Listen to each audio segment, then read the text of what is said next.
እርሶ አባት ደሞ ካህን ኃጢአት ሸፋኝ ንስሐ ሰጭ እንዲናት ከባሏ ላይ ተወሰልታለች ከባሏ ውጭ ወለደች ምናምን የሚለውን ቢሆንም እንኳን እንዴት ይሄን መንገር ለኛ የፈለጉበትን ምክንያት ለምን ተናገሩ የሚል አይደለም የነገሩበትን ምክንያት ግን ይንገሩኝ ማለት ነው።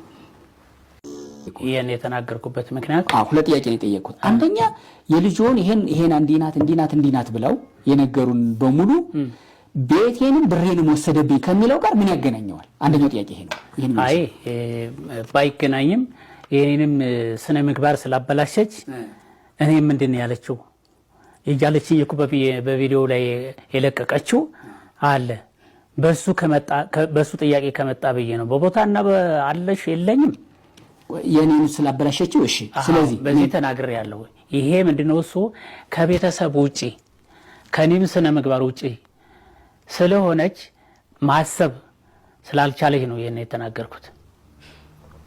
እንደ ቤተሰብ እንደ ልጅ እኔ እንደ አባት ሷ እንደ ልጅ ስላላሰበች እኔ ደከምኩበትን ሁሉ ገደል ስለሰደደች ነው ዛቆላ እንደዚህ አርገውኝ ከሰሊያ ከስል ነበረ።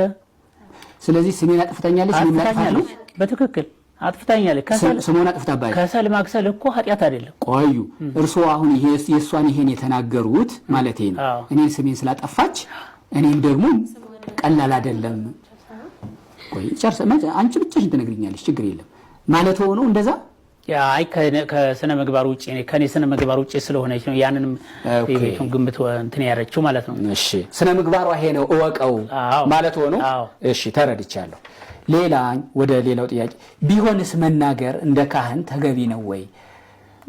የሰውን ኃጢአት በአደባባይ እንደ ካህን ደግሞ እንደ ወላጅ አባት የልጅውን ልክ ነውት ወይ? ልክ ከሆኑ ይንገሩኝ ብዬ ነው።